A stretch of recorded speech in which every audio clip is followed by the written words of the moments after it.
pinapatay mo ang mga propeta. At pinapatong mo ang mga sinusugo ko sa iyo.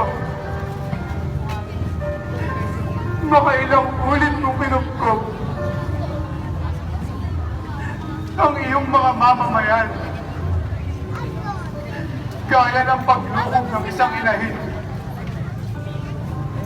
sa kanyang mga sisiw. Sinasabi ko sa iyo, hindi mo na ako makikita hanggang sa dumating ang oras na sabihin